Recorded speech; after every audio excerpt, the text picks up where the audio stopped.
Welcome to the Multiple Birth Experience podcast. I'm your host, Paula Imad, and today we have a special guest joining us, a woman that I've been watching for a while.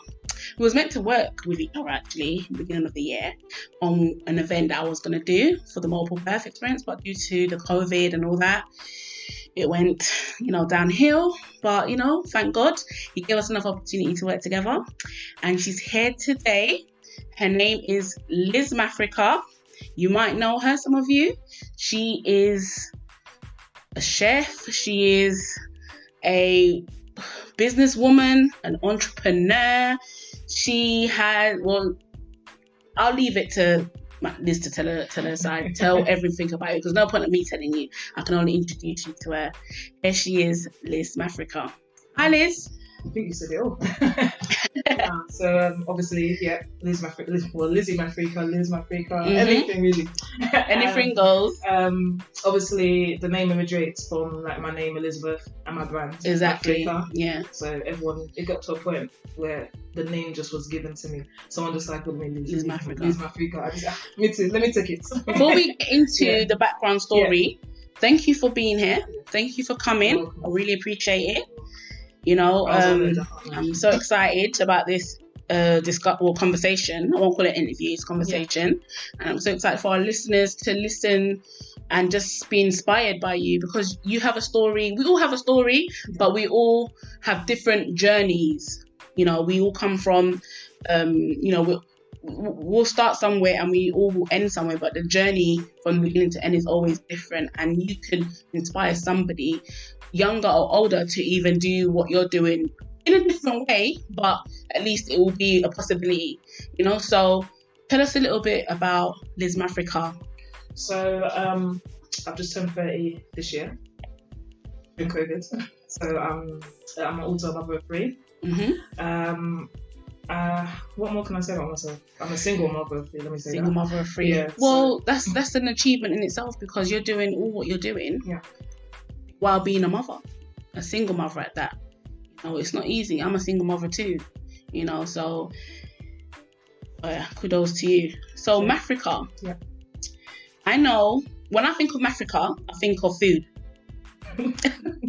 I think of food. Yeah. But obviously, I don't know your backstory. Okay. How did you get into cooking? Is it something that you've always enjoyed doing? Do you look up to your mum cooking all the time? How did you get into the idea of I wanting to, start a restaurant, or you have a passion for cooking? Just tell me. It was. Funny thing is, when I was growing up, I remember my mum asked me one question one time. She was like, "Oh, what would you want to do when you're older?" And I remember saying I want to open a restaurant, but when you say it in passing, so you never really. I think I might have been 15, 16, during my rebel days. Yeah. So she was probably thinking like, I hope you got something that you want to focus on. So obviously my parents into business, so I always knew that we always knew we'll all start a business. Yeah. So now, originally I wanted to call it Auntie Lizzy. Okay. Which is not how do I say it? It's not commercial. Yeah. Like when you think about, you don't want something. I wanted to now. So I remember asking my brother's advice, which was back in 2015. So my mum said the younger days, which they were about 15 years ago or whatever. So they're now about 5 years ago, 2015. Because I graduated uni 2013. Yeah. So I spent 2 years just trying to really figure. I've done businesses before. What did you major in? Marketing and English language. Okay. Yeah. Combined on it benefits. Yeah. I always knew that when I even done the degree, it was never really to work for anyone. Yeah. It's because I wanted to know how to market my own business. Yeah. I started off on business, but a year in, I realized marketing is what I really wanted to like. I feel like business, you kind of learn. But with marketing, like branding, especially I've done my dissertation in what I do my dissertation in perception, sex appeal and its effects on advertising. So I'm really into that advertising. Yeah. So now, 2 years of really trying to figure it out. Like I said, I used to sell clothes. I used to sell hair. So you've always been business minded. Yeah, I always, even throughout uni, I'll buy and sell. So I've always been into I've never really worked. Well, we'll go on to that later. I'll explain my experience of working with one, which was surprisingly last year, but I'll explain. Okay. So now, basically, what did I get to? Figuring out. 2015. and I decided, okay, I want to get onto that restaurant. I want to get onto that restaurant platform, but I felt like at that point, because I only really started going out in 2014, I was more of a homebody before. Yeah. So as I when your kids are young, sometimes do you know what it was? I was my makeup. So obviously, like, when me and their dad split, I thought, okay, let me get out into the world. And I got out into the world. And then, whole new experience. Like, whoa. I'm not going to I'm not really known. So you know when you think, I thought, okay, if I start a restaurant now, who's coming? Yeah. So I said, let me start and grind and build up the brand. Yeah. So I started selling food from my car. Yeah. So I remember I pulled up, it was 1st of August 2015. I pulled up to LA Lounge with almost a boot full of food. I was so shy. Yeah. And I remember opening my boot. I can't lie to you. I didn't sell anything. We just stood there. So much. No. I was there, but I was so shy. No one really knew who I was, what I was doing. Like, what are you doing there? So eventually, I started selling. So obviously, I remember that day I was fine. I remember back then. I remember I was staying quite far. I drove back with all the food in. I knew it was a loss. Oh my god. And I remember I was so demotivated. I was thinking maybe I should rethink this. Yeah. But then something in my mind just said, just keep going. But then I now became a bit smarter. Yeah. What I now started to do, I started to get dressed up. I went in the club. So I knew that from inside, when they start knowing me more, I start socializing with people. Yeah. They already know I'm selling food outside. So that's how I started. Well, you know it. And when they see a little crowd or 1-2 people at the booth, and everyone indoors, so I recruited some people to help as well. Some girls that went to the club. I just get people to me. So before you know it, within a few months, I was always selling out. Yeah. And it just became a thing. So I built that brand up. Then it got to about 2016. I'm like, you know, it's time to think. So people don't know, but I actually had the restaurant I opened in Barking from 2016. It was taken from me by the council. Okay. So they tried to fight me for almost a year.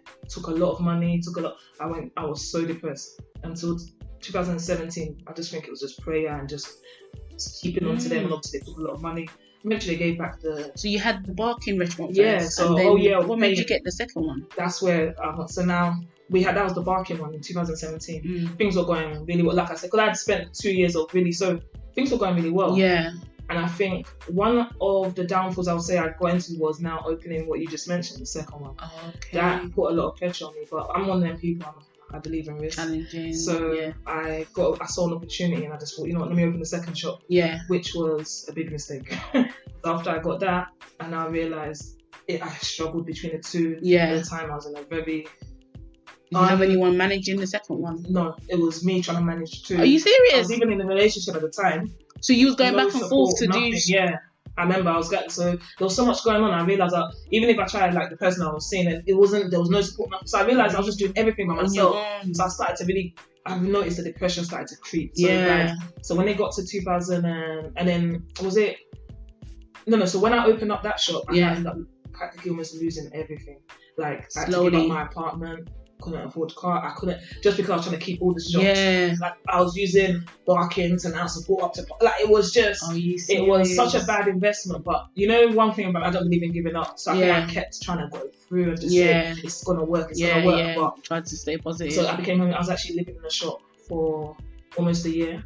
So I remember, just so that those shops could survive. So I gave the kids to their dad. That was one of the first experiences that I didn't have the kids for quite a while. Like, good 8-month period or 9-month period, which was something different for me because I've raised them from birth. So it's a bit tough. So I think mentally. So how was that then, having to give, let their dad take over? Like, was it a thing where he, is he okay with the whole parenting thing? We are very, like, he does his bit. So I can't, like, when I said it to him and I explained, I said, they can't live in the shop with me.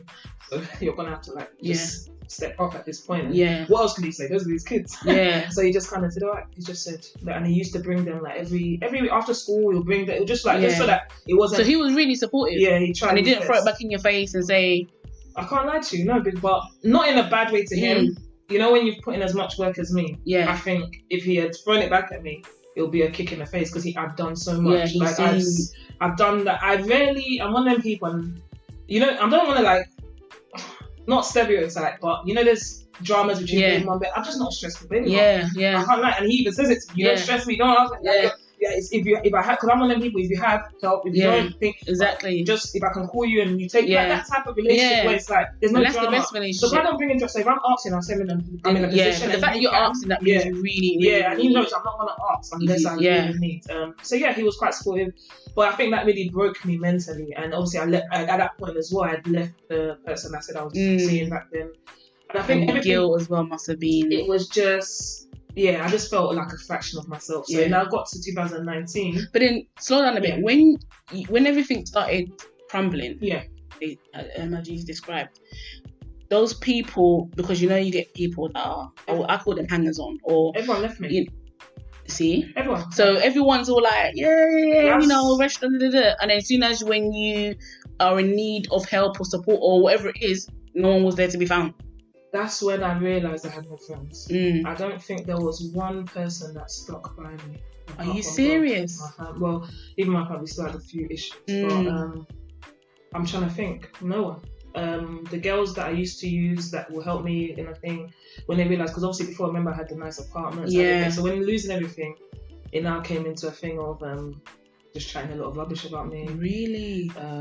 It was just, like I said, I don't really want to hold that too. Like I said, everyone's just different, so I've learned to forgive. It took me a long time when my heart, because I thought, when you're too good to people, and I thought in that situation I just didn't expect it, but in life now I just expect it. Like, no one's loyal. Was that the first time you experienced that kind of letdown? Betrayal, because if you know what I'd done for that, and even though they were just on my team, I was doing more than just someone. I used to do the most, and then I realized it was always about the money. Because the money and the hype of it. Because a lot of people want to be connected or associated to somebody that is the popular person at the time, or whoever's got a name to them that everyone knows. You know what I'm saying? So, and I get it. No, that you're right, and that's what happened.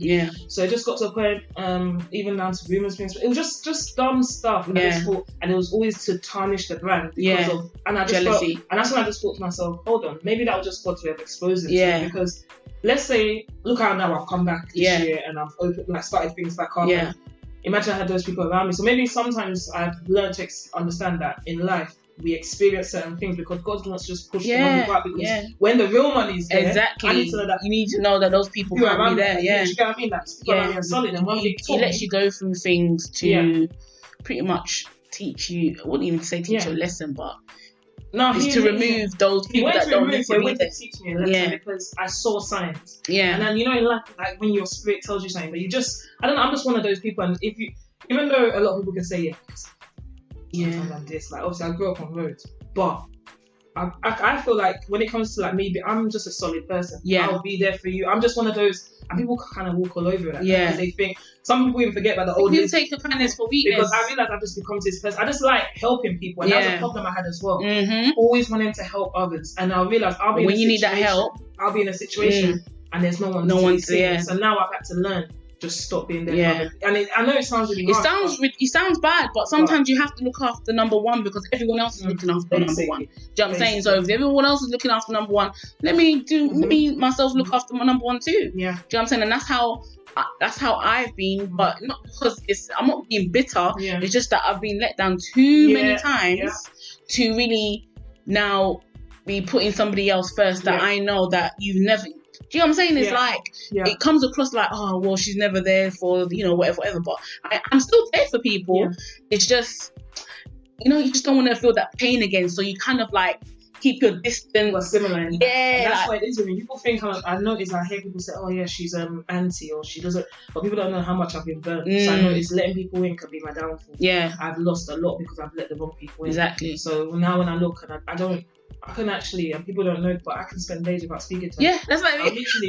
That's like me. As long as I know that my kids are good, I don't need to, I can actually, if I want to switch off, I will not, I won't even answer. I'll just, and I don't know, sometimes I feel bad, but then I'm just like, I just need that space. Yeah, you need that space because you can't even give, even for your own children, you can't give any if you yourself is not okay. Do you know what I'm saying? Like mentally, spiritually, physically, you have to be good with yourself so you'll be able to pour into whatever you're doing. And what comes first is your children. You know what I'm saying? Like me, I don't care what goes on outside or with anyone else. As long as my kids are okay, as long as my home is okay, and I'm okay because I have to fill my tank up first, then I can now, you know, see what I can do for other people. I mean, if I can do it from the comfort of my own home, yeah, that's even great.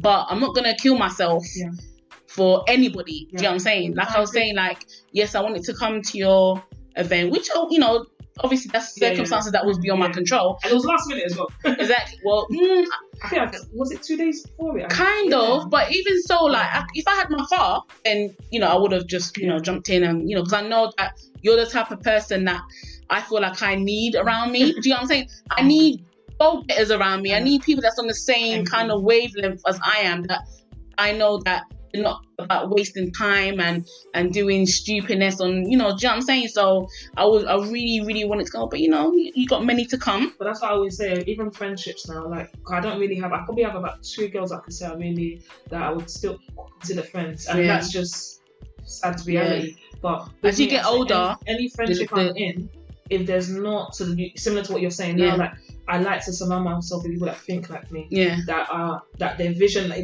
okay, we might not all be doing food, but they have that business mind. They have a similar that's why I prefer entrepreneurs to people that are workers. There's people that are working, and I'm not trying to like people. I notice there's a different mindset. Yeah. I might take, and it's even with relationships. I mean, because I don't look for a guy like in terms of like his pocket or whatever, but when I look at if a guy is working a 9 to 5, his work ethic. Yeah, his work ethic is different to mine. He might look at me like I'm moving mad. Yeah. Because I'm there ready to jump at opportunities. Yeah. Whereas I notice when I date someone's like more like into business and stuff, you understand who like, you know, that makes sense. The mindset is so different. So I'm not even trying to, I just realize it's just a mindset. You need to date. I mean, they can still have like a regular job and still do business on the side or whatever they need to do to put in, but it will show anyway in their personality. It will show in their mindset. It will show in how they move. You know, mine is just more down to experience. I've tried, like, you know, I've dated someone that works, and I remember what did I want to do? I think it was when I can't remember what I wanted, but the way the person said it to me was like almost like you're doing too much. Just sit down somewhere. You know what? Do you know what? Yeah. You know what it is? He's a guy, and sometimes their ego, you know, they feel like a woman's place is, you know, should be, somewhere, I guess. And I remember compared to what he was doing, he probably felt a bit kind of ashamed, like he's not doing much and you're doing the most. Do you know what I'm saying? So sometimes it's intimidating. Don't get twisted. A lot of these guys, they are intimidated by bossed up women. Do you know what I'm saying? Especially when they're not really doing something with themselves. Because even as a friend, like you lose friends is the way guys are sometimes. You will lose a guy just based on the fact that he's not really doing much and he's probably feeling a bit crappy having a female or wife or girlfriend or whatever that's around him that's doing something that, you know, you would consider a guy to be doing. You know what I'm saying? You know, your woman she's bossed up and you're just there, you know, what are you doing? You know, at least even join her. Because I want to be with somebody that is also I can learn from and also learn from me, that we can bounce off each other. You know what I'm saying? I can't be just sitting with you and I want to ask for advice, but I can't because you don't know nothing. You know what I'm saying? That's my point. Like, that's why I said that when I'm saying that I need to be able to, because I'm one of them people, like, if you're around me, like, very limited people to get to be around me. But anyone that's been around me knows that I'm a creative. Yeah. I can just come out with an idea. Exactly. I'm just one of those people, constantly like, I'm bringing just up always something. thinking about how we can like make moves or do this. Yeah. So I need someone that's gonna hear and like, okay, sometimes knock me down a peg and say, okay, that one's a bit, but not just shutting down. Yeah, not just shutting down. When someone's shutting down anything, and I remember that was the last time I spoke. Like, I think after that, it didn't even last up to a week. I stopped talking to a guy because from that moment, you don't need that kind of vibe. You don't need that kind of energy. Yeah, I'm like, not a Christian. I'm very spiritual. Yeah. Me, one of the wrong energies around me, I say, it can mess up things. You know what? Funny enough, I used to talk to this guy. It's a while back, and I remember saying to him one time, because I'm always trying to think of what to do. So I said to him, I want to maybe start a mechanic. You know, not to actually be one. I could train to be one, but because, you know, like, speaking of someone that drives, you get intimidated going to mechanics that are men, you know, owned by men, because you don't want to get bumped. You have to always bring a guy with you just so that you don't get bumped, so that the guy that, you know, you bring your car to can check out your car and you don't want to get bumped. So if I'm a female, I can attract, you know, I can start a mechanic for other females. I know there's other female mechanics out there, but there's not that many, and plus there's never enough anyway. So I'm saying, and that was the kind of concept I was thinking of, and I told the guy that, you know, maybe I should do that, and he's like laughing. He was laughing. I was like, what's so funny? Is that like say that's like why would you? That's impossible. I was like, okay. I mean, okay. That was the last time I ever spoke to him about anything. And I'm not even trying to be heartless, but once you're not. If you can knock down anything I say, like, okay, yeah, once in a while, like I said, put someone, you might be like, maybe don't take that risk. Yeah. Explain it to me. Like, explain it why, exactly. Down, I can't lie. Yeah. I can't go on. Because once, that's a sign already. That's a sign. Because there's people that, you know, they're in a relationship. Because I remember I was listening to one interview, and you know that singer, Queen Naija? Yeah. She was explaining about when she was with her ex. Yeah. And they had the YouTube page together, which was successful. Yeah. And then she's always been singing even before she got with him. Yeah. And then she wanted to get back into singing. She took a break while she was with him because they were doing the whole couple thing. And then she was saying that she wanted to do, you know, get back into music, write songs. And he went, every time she would bring it up, he will just dismiss it. He was not interested. If it's about him or with him, then he's interested. You know what I'm saying? So he will always knock her, suggestions or whatever it is that she's trying to do that would be for her to do on her own. But, you know, pretty much she put her life on hold for him until obviously they broke up, and then, you know, now she's booming, and it's just still where she left him. That's what I'm saying. You know what I'm saying? And I told those kind of guys, they're intimidated. They want to knock you, they want to break you, they want to make you feel less than, so that you don't go up, that, you know, you're not up here and they're down there, because they know they don't have it in you, in them, sorry. No, I agree. You know? And that's what happened. Similar story with so, you know, I had one serious relationship after leaving my baby club. So I got with someone in 2016. So around the time when I was selling food, and we were together up to that 2018 when I said I started losing everything. Yeah. And literally, I remember that was part of the issues. I remember there's times when, like, for example, when I got the second shot, wouldn't you think like a guy would be happy with the fact that you're trying to exactly progress? I remember let's say, I'll give you one classic example. Remember, I'm running between two shops. Yeah. So, do you mind just going to thing just to pick up the drinks? Like, I needed alcohol. I was like, is it my shop? He was an African guy as well. Really? That's what put me off. African guys. Is it my shop? Is it my shop or is it yours? That type of thing. And then, or let's say, for example, I'm feeling stressed. Yeah. I'll be like, oh, you know what? I've got this, I've got that, I've got the accounts. No, listen. I'll be like, I've got the accounts, I've got this. Are you even making millions? That people out here making millions, billions, and you're here complaining because you got two shops. That time, I'm telling you, it was so mentally like draining. It was depressing. It was like that mental, and there was obviously that that. See, that's I can't take that. And on top of that, it was quite abusive. So imagine physically or mentally. Both. So it was like, so I think I got to a point where that's part of what, you know, when I don't know if I mentioned it earlier or maybe when we're talking off this, but I was saying that's part of my downfalls that I noticed. Like, you give so much to a guy. I had so much, but if I had the right man next to me, it wouldn't have gone the way it went. But because I decided to settle, I now realised that now broke me. It now broke how I could make money. I got to a point between 2018 and 19. I was struggling to now actually pull myself up, do the market and do all of this and actually bring money in. But what was your reason for settling? So I'm laughing. Why am I even laughing? No, do you know why I'm laughing? Yeah. Because technically, I think a lot of people look at me like I'm a really confident person. Yeah. But I don't know, like with everything I've experienced in the past with my baby father, everything, I think at that point I'd done 2 years of being like just dating and whatever. Yeah. I just felt like, because I was, how old was I at the time? 26? I don't know. You just think like you're hitting old, you're just thinking like, no, I've got to like settle with. I don't know. Like I can't even explain it. And obviously his mouth was sweet as well. And he used to notice that I'll have stuff around me. So it was just like, so imagine with all of that I was telling you before you know it, but when he needed, who was he taken from? Yeah. Like, do you get what I mean? So it's like, I can't even answer your question. Yeah. Because I even ask myself all the time, why did you settle? Yeah. Because you're like, you've got so much going for yourself. Yeah. And I'm saying, like, so that's why I have to laugh. Yeah. Sometimes I look like, now it hurts less. Yeah, when you think about it. And like, you know what? I'm not ugly. Like, I'm not going to say I'm the finest girl, but I'm not ugly. Yeah. I've got a good head on myself. I'm smart. I'm business-wise. Like, fair enough. And I think another thing that people make you feel, because something he started to always might make me feel like, because I had kids. Yeah. So it's almost like no one's going to want you anyway. You see, like, do you know that type of thing? Let me pause you out there. Yeah. The reason why I asked you why did you settle, because we've all been there. Yeah. We get with people and then we think you think to ourselves, oh, we don't want to start again, or whatever the case may be, or you think no one, might not, want you. Yeah. But then the kind of person, obviously you look back at it now, the kind of person you are, when you compare yourself and you compare him, and you think to yourself, what the hell was I seeing in this guy? Do you know what I'm saying? Like, I wasn't was you really that interested in him? Did you really like him the way you? I mean, you eventually you liked him, but when you first met him, is he someone that you would normally go with or go for? When I look now, no. And I noticed at the beginning, because I was still on my grind. Yeah. I remember saying, and I was like, I'm not really. Let's just see where it goes. I don't even know when it went 0 to 100. Before you know it, I just looked into this. Yeah. I don't know, and I'm not gonna blame him too. I'm not gonna say that he just. It was obviously it's a 50-50, but sometimes you don't realize. Yeah, I think sometimes when you're in the moment, we mix up, and I just have to be honest. Sometimes at the beginning, and convince yourself something that is lust and love. Exactly, and that feeling of lust and just wanting someone. I think kind of wanting to be lonely. Just turn into like I was saying. I don't know. Yeah, because those signs, all those things that you're saying, what he did to you, it was definitely there in the beginning.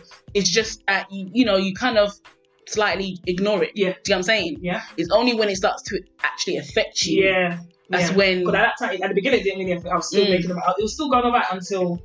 Like I said, I don't want to make it look, because obviously everyone has their level of crazy. Yeah. Me, I'm not gonna act like. But mine was always spoken, and and it will always be a reaction. Like, with me, I'm so quiet. Like normally, I'll just be there.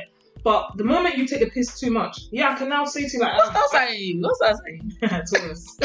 Because that sounds similar. Because it sounds kind of similar to me, like. I'll take it. Yeah. So I noticed. So then, but then that's another thing. Like he would think, oh, who are you to talk back to me? And like, because he's like had that African mentality. Yeah. He wasn't an older. He's only maybe I think 4 or 5 years older than me. But still, he was raised there. Exactly. So now, it got to a point where I noticed something. I think it was one of the times when, like, obviously he was abusive, and then I said, he's like, it's only in this country they allow you to believe you have a voice. That women in Africa, if we're in Nigeria, like, do you know that type of? You know what? So it was very. Act like that's the first time I've heard that. Yeah. Yeah. So he would always remind me that just men like you don't have a voice. Like I don't know. I know exactly what you mean. I look at it now and I feel a bit stupid. Yeah. And I can't help it. I know people say, you shouldn't be stupid, but I do, because I'm like, you're too grown to allow a man to make you think like that. But this is why I say like, no, everyone says what they wouldn't do and what they wouldn't have until they're in that situation. You know what I'm saying? Yeah. Because like you, it wasn't. I mean, I've been in that situation before. Going with, a while back, I still look in the mirror and still get reminded by, that because I've got the stitches to remind me. Do you know what I'm saying? But, you live and you learn. When he started, I know this is going off topic, but we will get back to, because it's still part of your journey, because some people, it can break them to the point where they won't pick themselves up. Some people, they kill themselves and all sorts. But all these things that affected you, that kind of almost broke you to the point where you didn't have to, or you probably wouldn't have been able to get back to Liz Mafrika. Do you know what I'm saying? When he started abusing you, what was the first time, or when was the first time? Because how long in the relationship did he show signs of abuse? It was a few months in, I remember. Because at the beginning it was really nice. It was like, I can't like, that's the thing, he was his personality. That's, like I said, they have a very, I don't know, at the beginning he was a totally different person. And a few months in, there was a time I found out, because cheating. So I think it was something like that, and then just to defend himself, he just got really angry at the way I spoke to him. I was annoyed that there was a big drama. So I just was annoyed at the embarrassment and all of that. And then I think he got really angry, and that was the first time he shocked me. And I think at that point it was more shock, but then the begging afterwards, like, like, I don't know, but it was a few months in. Well, it was convincing the begging when they apologise. It's convincing, isn't it? It's like, you think, and then it happened, and then it's just a routine. I don't know if there was one really. I think the one way I knew was a few months before I finally left him. So it was towards the end of 2017. Okay, how long was you with him for then? So at that point, it was about a year and a half. Okay, you see. So it was the point is, by the time I left. No, I got left it. Didn't leave him until like April. I had one massive breakdown on my 28th birthday. I don't even want to talk about it. That's how bad it was. It was that breakdown that just made me say, like, even if I remember, I look mad. Yeah. Like, that's another topic. Yeah. Like, honestly, So, but something had happened months before that, and it was to do. Let me explain the scenario, because at this point, sometimes I always feel like, am I mad for like the reaction? Look, there's people that these people are listening. There's people like that will not understand and know. Do you get what I mean? It's like there's a point where we went to somewhere together. Yeah. So I think it was something silly, like his friend pulling me outside to like for no reason. And then I see him talking to another girl. Yeah. So I now went, instead of me to create drama with my man, I now say to his friend, like, you're very silly. Like, and it's true, I was rude, I'm not gonna lie. I took the piss, I was like, it's very silly. What did you want? Drama at this party or what? Like, and I walked back in, I kissed my teeth and walked back in. So I was rude. So that, but what his friend now went to go and do was telling me, you know how these actors remix the story. Say, well, I don't know what he said to me, but he said, well. Like basically everyone used to say I had and I do have a bit of a tongue sometimes. But in that scenario, tell me what was I meant to do? Was I meant to go up to my man and just create a big scene? Or I tell this friend, like, come on, fix up. You pulled me outside to see him talking to another girl. Like, are you really even his friend? Anyway, now, so in the car as we're going, you know, someone's giving you a lot of attitude. I'm thinking, what have I done? But you know, in this point, obviously, because I got to that point where I know that when he's not in a good mood. So at that point, my heart was racing. Because you're driving, and I was thinking, and I remember my heart was just beating. I was thinking, what have I done? Oh, no. Like, you know, and then I remember, and I'll just say, was he sitting right next to him in the driving? No, he was driving, so you was on the side. I was just saying to him, like, what is there something? What do you mean? So and so said that you're rude to them. That's what I mean. You can't go any like me. Are you okay? Like, you're so embarrassing. I just started like insulting me, but then I think that was his way of deflecting. Remember, his friend never explained that. Instead of him to now, so I tried to explain. I said, but I didn't know. But then he must have. If he was outside, did you know that you came outside at some point? No, because I didn't approach him. Because I thought, why am I gonna like? So then, when his friend told him that you said you was rude to him, he didn't tell him why. But did he say where you was rude? No. Obviously, he's not. He probably just said, "Oh, your friends, your girlfriend is rude, or your wife." You know what I mean? He didn't say. He probably. I don't know when his friend said it to him. So I'm just noticing his energy go off in the car. I remember the moment I tried to just say "but," just like sparking me. When he started sparking me, I remember I actually was fearing for my life. I was ready to jump out the car. I said, That's why I asked you, where was you sitting? Because when you right beside him in the driver's seat there, boy, just one back hand was just... He was just... I'm telling you, this guy was holding the steering wheel so sharp, and he was just using his other hand to blow my face. God. That's a point. So eventually, because we didn't live too far from where it was actually a wedding. We didn't live too far. Eventually, when we got there, I'm there screaming, trying to get out of the car. Even the neighbours are saying, the car was moving. But he was doing it as a... I'm telling you. I remember that was the one that kind of opened my eyes. And I just said... This is because the next day, do you know how I had to explain? Remember, I've got a shop to open. My face is finished. If I even show you, like, I still have a picture. I keep it as a reminder to myself. And I remember a reminder why I should never settle for nonsense. And it's like my face, like you would think. So my story to everyone was I got rushed because obviously back in the day I used to do roads. I thought it would be believable. So and I was like, someone said to me. So I remember the next day his boys were in my restaurant. And they looked at because I had my hood on and I covered my face really. And then his friend just went, he went, hold on. Like he watched, because I can't lie to you, this was, you would think I left the ring with Anthony Joshua fan. He must have, so did he stop to continue beating you or something? I ran. I got into the, I don't think you understand. That night, I said, this guy is going to kill me. So I think from there, I knew that. So slowly, within a couple of months, I finally, and then I think I had one massive breakdown. And I just said, you know what? So what ended the relationship then? How did you get out of it? That breakdown I had, it was more down to a lie he told. So basically, it was my birthday. He didn't come.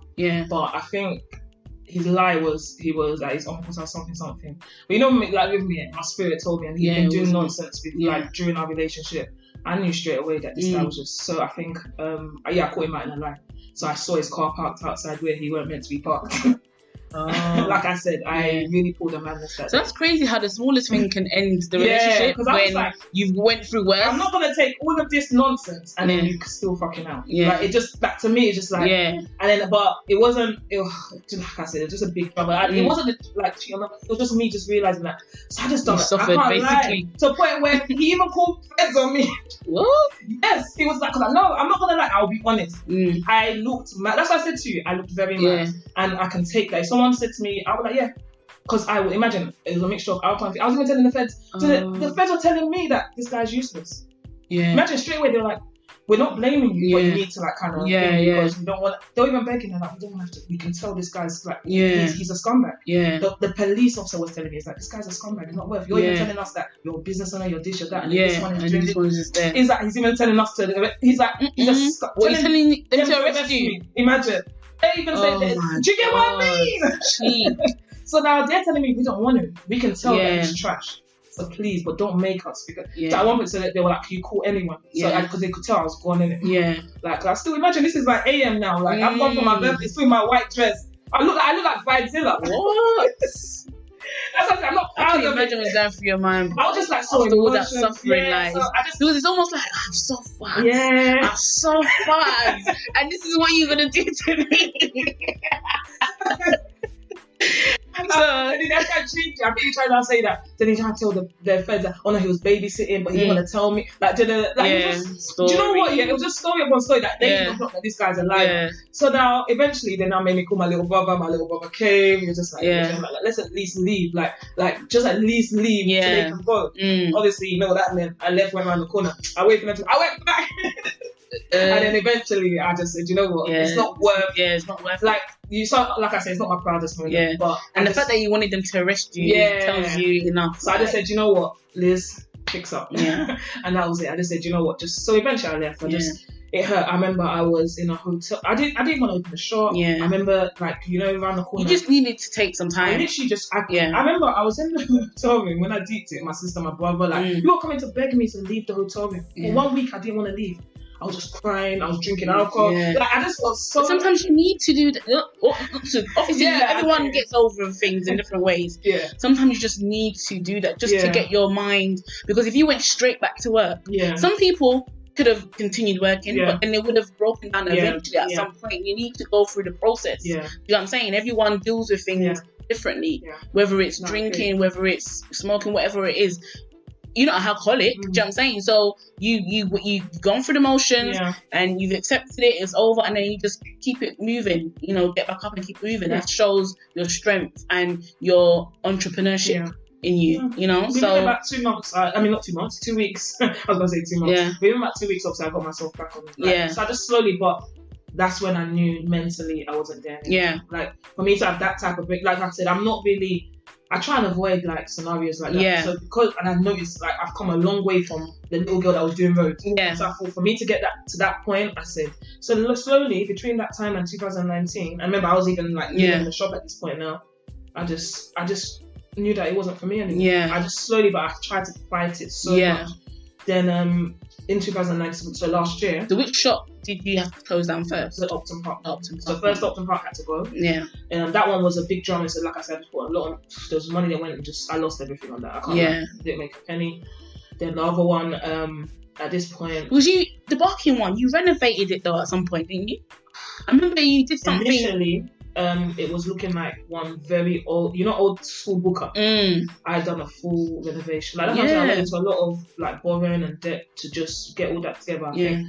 By the time it hit last year, I think this is part of why I felt like I needed to step back. By the time it hit last year, you know when you start calculating everything. When I say in like a 2-3 year period, I noticed about maybe about £350,000. Yeah, I'd gone into this dream, and I just went, what have I done with it? Like, when just like looking around, and I just sat there, and I was going through a few dramas with my family as well, and I just like, but with it, with African parents, I don't really understand what depression is, and I noticed that depression was really getting like, I can't. So you didn't have no support. Yeah. I remember, like, and I'm not trying to put it on my parents because it's just like educating. They don't know. They don't know. And it's like, it just made me feel worse about feeling low. Yeah.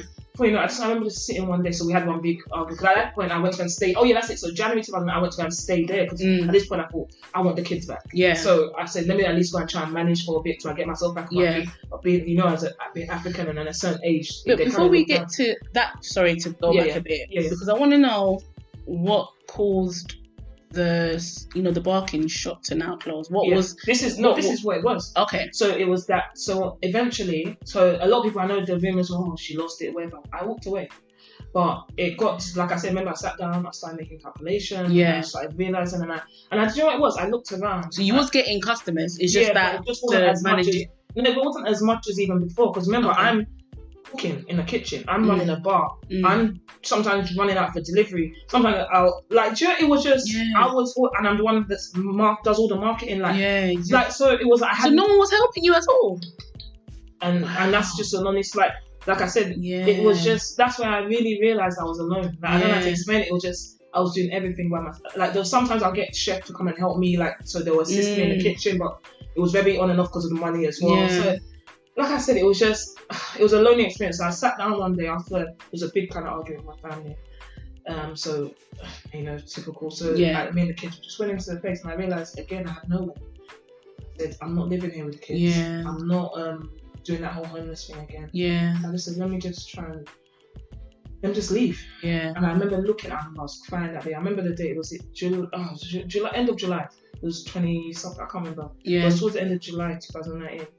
And I just looked around, and I remember I had a portrait of my grandma. Yeah. And I'm just looking at it. You know when you're kind of talking yeah. to, I felt like I was talking to a spirit at this point. Yeah. I was like, direct me, please. And all of a sudden I just thought about Leicester. Because that's where she gave birth to my mum. Okay. So I just went. And I remember within 2 weeks I was gone. I remember like the sign, took down my sign. I emptied as much as I could. And like I said, in reality, I took a total L. Everything I invested into that place, I lost. But I had to. At this point, I thought it's either I'm gonna break down. Yeah. Obviously, when you start feeling, I hate to admit it, but you start feeling a bit like I don't want to be around. Yeah, yeah. So, like, you know, my kids, Yeah. I just felt like I want to be a good mom. Yeah, yeah. So I just said, you know what? Right now, I need to focus on building myself back spiritually, mentally, everything. Before I start thinking financially. Yeah. So that's why I left. So I think I moved to Leicester early August last year. Yeah. So, but then I think by the time it got to January of this year, that's when I started feeling like, okay, cool. I've had a few months off. Yeah. And the funny thing is, a lot of people think I just left. From the moment I left, I was always plotting my return. Yeah. I needed to be in the right way. Yeah, you have to. Do you get what I mean? Look, no one, like you said, you was alone during that process. So you're going to be alone anyway. Do you know what I'm saying? But you need to be able to function mentally. Yeah. That's mental illness is real. Do you know what I'm saying? Yeah. And you had to do what you had to do what's that word? Unapologetic. Yeah. I was struggling with that. You know what I mean? Do you know what I'm saying? You don't watch what no one is saying or whatever, because they're not the ones that's with you when you're struggling. They're not there when you're going through the trenches, when you're down, when you're sick. Because like me, I'm there for my kids, but who's there to help me when I'm going through, whatever I'm going through, when I'm sick or when or something. Like sometimes you just want to hug. I agree. I hug my kids, but you want that. I get what a stronger person there to kind of. You know what I'm saying? But to carry all that weight and strength all on your shoulders. Yeah. You know what I'm saying? You have to regularly. You're like take time out. And there's too many syllables. I know. If there's too many syllables, I'll just think, exactly. You need to take time out for yourself, and you did what you have to. You did what you had to do. Yeah. You did what you had to do, and that's it. Yeah. You don't have to explain yourself to anybody. And that's what it was. So I know a lot of people, because I told you I just took my side. People are gonna gossip. Regardless. I heard so much, and I just said, I don't feel like I have to explain myself. So people really wanted to know what. So like I said, but people just formed it that in there. Oh yeah, she lost it. Yeah. I was just like, it took strength to just walk, to calculate that amount of money and to say I'm gonna walk away from almost 400 bags. I'm not even really seeing profit on. Yeah. Do you get? I'm not. Yeah. And it takes a certain level of I'm just always putting money back in. It was never. I can't say, and I'm geared it. I can't say I really ate off that. Yeah. But the thing that that's I'm normal fortunate about, because they say that it's normal. Yeah, because remember that was only I only had it for 2 years. Yeah. When I think, and they always say the first couple of years, it's always years, it's when you're gonna put a lot of money in that. So I know I would have got to that point, but I had to think, am I gonna push that point? Or am I going to end up breaking down along the way? Yeah. So that's when I stepped back. So now, even coming back this year, I wanted to come back very much smarter. Yeah. That's why I said I came back with this source. The thing is, I noticed a passion of mine was products. Yeah. And that's something I did want to get into. But because of the stress of the rush, I never really got a chance to really focus on it. So I have all these ideas of what I want to do because I'm all about that product line. I'm more about what's going to bring in the big cash. I want to know that even this source as we're looking at it now, there'll be a day I want to see in Tesla. Yeah, of course. Do you know what I mean? We want to be talking 100k deals and all this type of stuff. So in my mind, I'm just like, you've got all these ideas. Yeah, and I feel like waiting to explode. Yeah. You just don't know where to start or kind of where to go.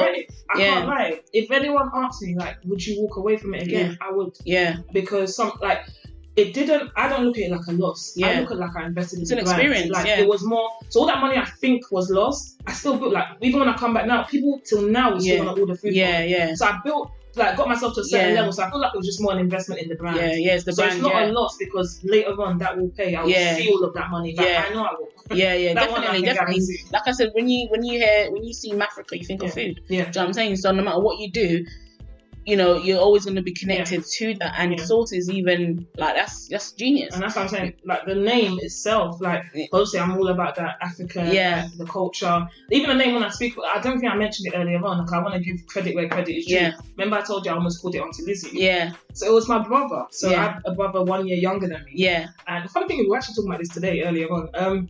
Because we're talking about the origin of the name. And I remember because he was like, I don't know what he said. I just went, I have this like name that I was thinking of. That, he said Mafrika. I was like, that's more commercial.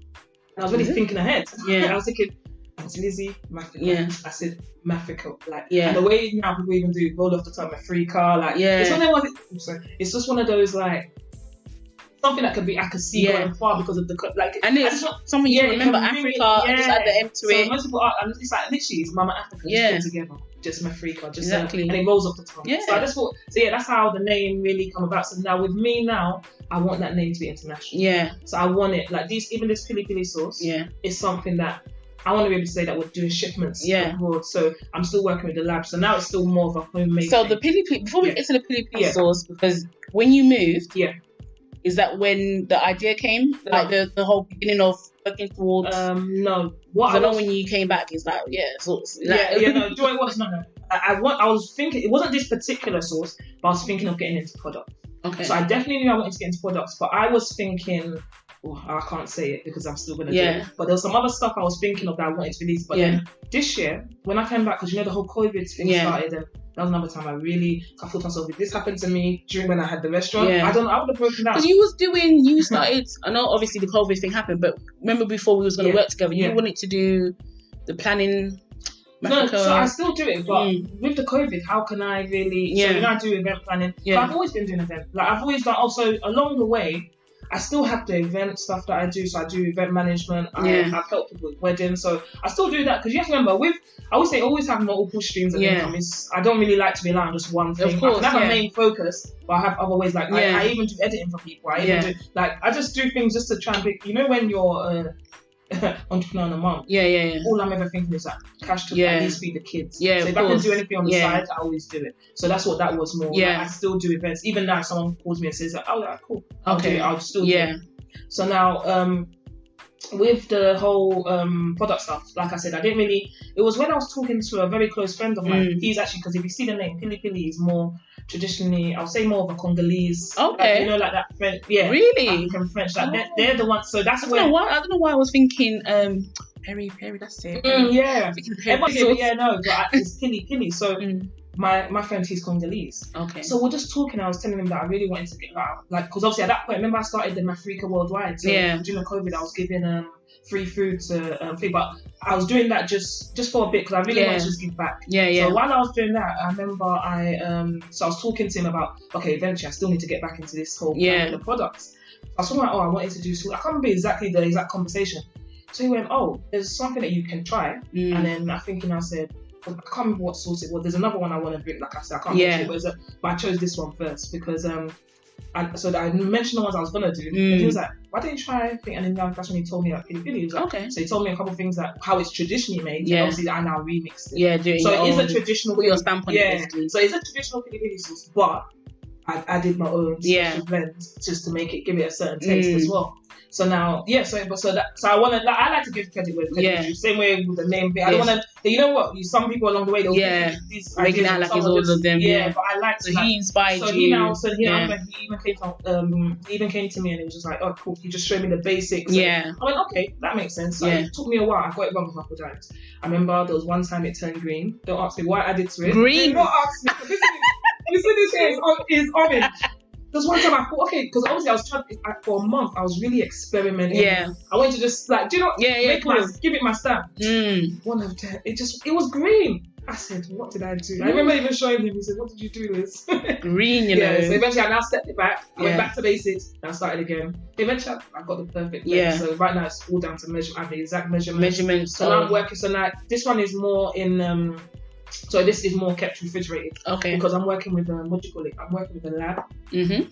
I'm working with a lab, and with things like the whole preservatives. Yeah. Because I really want it to be quite natural. Yeah. I want those preservatives that are not going to alter taste, nothing that's going to be thick. So we're really working on it now, because in my mind, once I can get to that shelf level, like a Nando's sauce, then that's the only way I can approach the bigger thing. Do you know what I mean? So right now it's still more homemade, so I can tell people use it within a certain time. But once it's refrigerated, it actually lasts quite a while. But wait, the stores can they not put it in the fridge? No. I don't know. Like, I feel like it's longer shelf life, because I was just doing my research. And I feel like giving it a shelf life outside of the fridge would sell more better than in the fridge. Yeah. So like it's just down to some like I said. So I'm just working on that recipe now. Yeah. We should be done with it soon. Yeah, I can't wait to try it. It goes really well with fish, chicken. A lot of people love it with fish. With fish. Yeah. Okay. But chicken as well, because with the menu I added that pili chicken. Yeah. People love that. I done that at the pop-up kitchen. Pili sauce, guys. The taste of Africa, or her taste of Africa. Yeah, do you know what I put her is? I feel like Mama, Mama Africa, Mafrika. Yeah, it's more. I feel like I want it to be more of a feminine brand. Yeah, so that's why I use that slogan, her taste of Africa. Yeah, okay. I could have put taste of Africa away. I just like her motherland. And you can see the picture of this. My grandma. She actually died when I was 13. So on the picture. That's her on this one. Oh, on that side. On that side, yeah. So you did well with the packaging as well, like the labeling. Yeah, do you know what? I have to give credit to who designed it. She's another female entrepreneur. Monav Designs. Okay. So if you check them out on Instagram, she's the one that handles a lot. Anytime I want to design, I run to her. Oh, wow. So I remember when I first, and then what I love about her is especially when you know each other a bit. I love her professionalism. Yeah. I'm trying to get that word right. I love the way, because she knew about this way before I brought it out. Yeah. No word, like no one. I didn't hear anything anywhere. Yeah. Like, she kept it in. It was like a secret. Yeah. Wow. And then eventually when I dropped it, like, do you know what I mean? Exactly. So, the designs are amazing. I can't lie. She does everything. So where can our listeners, if they want to purchase, where can we? I would say contact me. So my Instagram is Taste of Mafrika. Mm-hmm. So Mafrika spelled with a K, Mafrika. Okay. Because a lot of people they put a C. Yeah. But Taste of Mafrika. You can message me on there. You can contact me directly. 07904. Is your number in the bio? Yeah. It does it show it just in case? 07904 858 699. Mm-hmm. That's my business line. Yeah. So those are the best place your order. Yeah, to place an order. Obviously, I do it more on so I do select days. Yeah. So it's not like I'm still working on the website. So soon, eventually. But the reason I didn't want to put on a website yet, because I'm still waiting for it to get to that standard. Because you have to remember, if I'm trying to post this, it still needs to be kept in the fridge. Yeah. So I need to make sure the traveling time. I want to make sure that by the time it gets to a consumer, it's not off. Yeah. Do you get what I mean? True. So for now, I do select days so that I'll say, for example, there's a couple in East Down. For example, I'll just like, okay, on this day I'll do everyone at the same time. That's how I do it for now. Yeah, it makes sense. It makes sense. Yeah, congratulations. Well done. So hopefully next few months it will get to that point where I can be posting it out. Yeah, you will get there. I know you're a hustler, so you're a hustler. But yeah. Yeah, so I wanted to that's it. The pop-up shop that you had, the pop-up kitchen that you just recently had. Yeah. Is that something that obviously we're in the lockdown? Yeah. It's gonna be a while before we'll be able to do another one. Yeah. Is that a permanent situation, that pop-up? So how it's meant to run, like I said, COVID just ruined all the plans. Yeah. I was gonna at least let it run until December. Okay. So I was gonna see how it went, and then maybe just stop it. But I don't know. Like let me try a pop-up kitchen, because I don't really. Like I said, I've learned from the part before. My mistake I would jump into. Yeah. Like right now, if I really wanted, I'll go and get another shop. Yeah. I know I've got the capability. I can raise the funds. I know I'll be able to do it. But exactly, I'd rather just do sometimes. Like people just see me here and there pop up. Maybe so for now I'll be popping up in tunnel. Yeah. So was it during the event, the rave or? It was during. So what it is, he's trying to. So the person that actually runs the club runs both same thing. But he wanted people to focus more on the food, especially with this whole COVID time. Like, everything had to lock off at 10. Yeah. So it makes sense if people are coming for food, it will help. So we just thought, let's work together. So I run the kitchen. Yeah. I'll just have a pop up there while you guys are running the kitchen. So the kitchen's on. Like, do you know what I mean? So that's how we're doing it. And so while people are enjoying, they can still order and eat as well. So, and there's seats there. There's tables. So obviously, like I said, we only managed to do one weekend, but that one weekend was really good. Friday, Saturday, and Sunday. The turnout was really good. So I'm happy. So for now, I don't want to really speak on it just because I don't know. Let's see. They're saying we're going to reopen in December. I'm thinking we'll still go back and let it run for a while, but I don't want to speak to. But in the meantime, you're still doing your deliveries. I still do takeaways. People order they order. I just didn't take it because of this today. I didn't take any orders. So what's on the menu? So if I wanted to order now, what can I? Well, I do pre-orders as well because of obviously the whole situation of things. Because what it was, I had a kitchen I was using in South. When I told you that big kitchen. I think that's what I said. The last couple of months have been very tough. And one thing I noticed, so I had to really start to remember I told you the traveling I was doing. Obviously, I was coming back and forth from Leicester, and I was just like, you know what?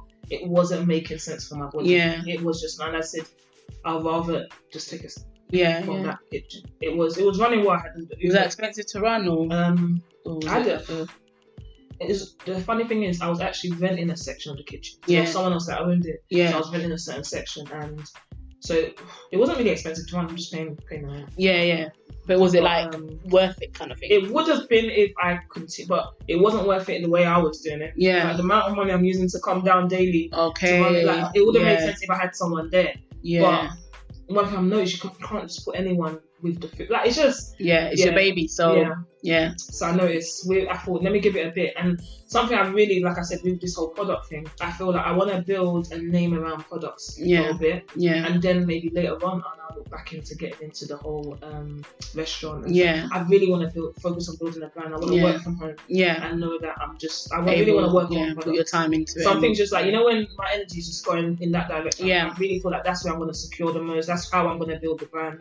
So I just thought, you know what, let me use all my experience from the past, not rush. And just, like I said, the pop-up kitchen will keep going. Like I might have different ones, different locations. Just but like I said, it will be pop-up. It won't be permanent. Well, this lockdown is an opportunity to keep getting the name out there. Everyone's back on the, ordering food, takeaway. So, like I said, Mafrika is everywhere at this point. I can already see it.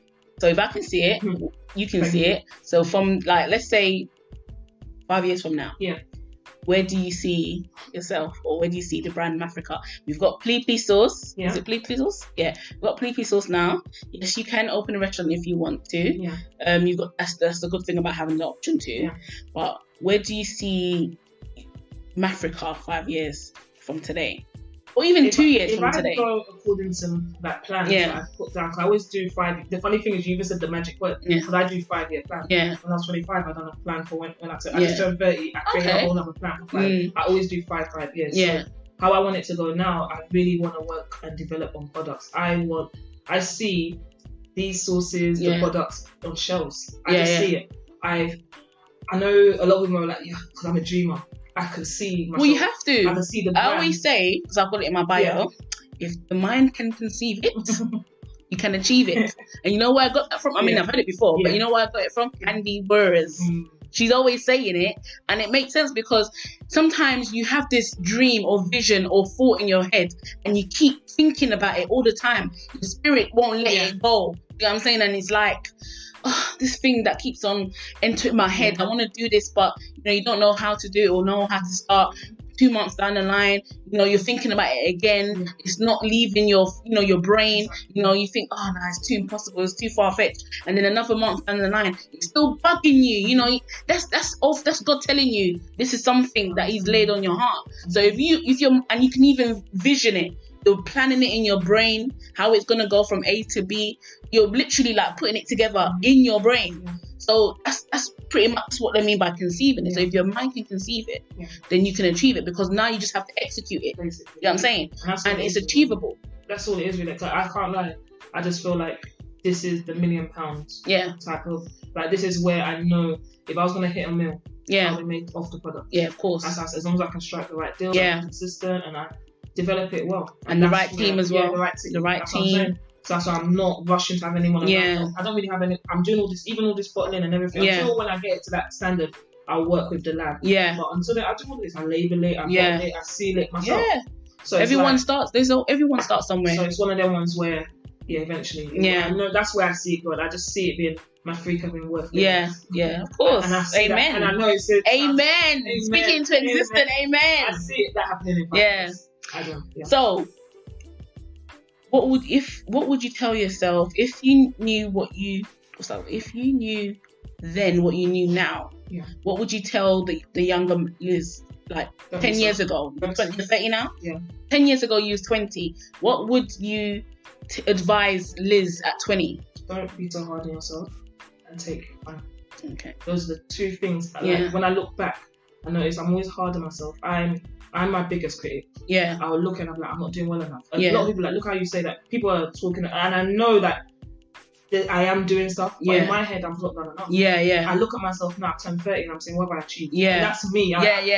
You got nothing to show for it. Do you know what I mean? I just look around, and I'm like, all the struggle. I'll be like, I start criticizing everything I do. And I'm just like, so I think I've started to learn not to be too hard on myself. Like, I feel like at my age, I've actually achieved more than, doing quite a lot, especially a lot of the challenges I've had. Exactly. With the kids. Like, I said to myself, you know what? You've actually done well. I had to, for the first time this year, I could say to myself, but before I would never say that to myself. You won't. I would always tell myself. Is it because you compare yourself to certain people that you see? It's not or people. Do you know what it is? And that's one thing I have. And it's not me trying to. I literally don't watch people. Yeah. Number one, even on social, I rarely ever. That's me. And when I say I don't watch, I mean, and even if I do see an accomplishment of someone, I'll feel happy for the person. Yeah. So I'm not really an envious person. It's not me comparing to other people. Sometimes, because I always believe everyone run your race. Like when it's your time, it's your time. What's the time? You can't mess with that. So now, now going back onto the topic of, look at me, I lost myself one second. Of comparing. I've noticed that I just don't compare myself to anyone. I compare myself to I won't want. So your struggle is with yourself. I would say more. And I think my parents. Yeah. I feel like if anything, I'm trying to make them proud. Yeah. And let them show them what you're saying is. So like when did that get into me? Because I can't lie, my parents are a bit harsh. You know, like you got anyone that's grown up in an African home understand that sometimes the pressure's a lot. The pressure's a lot, but because they've achieved so much, they've done this. My parents are into business and they've got property, so they've got all this stuff. Like, and I don't want to make my name off them. So because I'm trying to do it, I want them to see me really grind for myself. I feel like that's what. If I was gonna say that I was working to, that's more. It's not comparing to anyone. It's really just trying to become that. I just want them to be proud. Yeah. And I think that's what all it is. But then you say, because, like, for example, you want them to be proud of you. Yeah. They've achieved their own in their own right. Yeah. They know that you've got children. Yeah. They know that you're single. Yeah. And you've got all these things going on. Do they try to help you, or they just leave you to just do what you're doing without no support? Because you say that you have issues with family, but how much support do they give you that you got to where you are now? Or did you they've never ever, like, where you are now, have they been part of your journey? Yeah, I would say they were. And I feel like I don't want to take that away from them. Because the times when, like, for example, when I'm trying to raise money back then, like, who am I going to run to? Yeah. If I'm going to say I need to borrow this amount, I need to borrow, like, it's only my parents. Okay. So financially, they supported you. They did, until when I started to go through my depression. Okay. But then in their mind, it was like, why? So I think, I got to a point like, maybe I'm a bad investment. Yeah. Like, I think that's what scared them. Honestly, I think they started to think, oh shit, because of what I was going through. Yeah. But I feel like if they supported a bit more and just tried to understand that there was a lot that was going on, and they knew about that X thing. They knew about certain things. So, but it was almost like, well, right now you have a goal, like you should be focused on this. Yeah. Because they see themselves as, when they come to this country, the struggle that they face is obviously different to what we're dealing with, and it's almost like when we came here, the kind of struggle that we dealt with. Like, it's nothing compared to what kind of our little worry is like.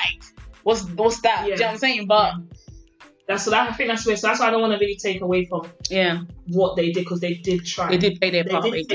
But then I think when it now stopped, was when they felt like, I just think they saw me as a failure, and that's just the truth. Yeah. I don't even want to sugarcoat it. Yeah. I think they started to look at me like a failure when I was going through the depression. They And I would say they chose. It's almost like you allowed it to get to you, basically. That's how they saw it. I think that's what it was. So they started, she's just failing. Yeah. And I think that partly got to, like, look at how I said I'm doing things to make them.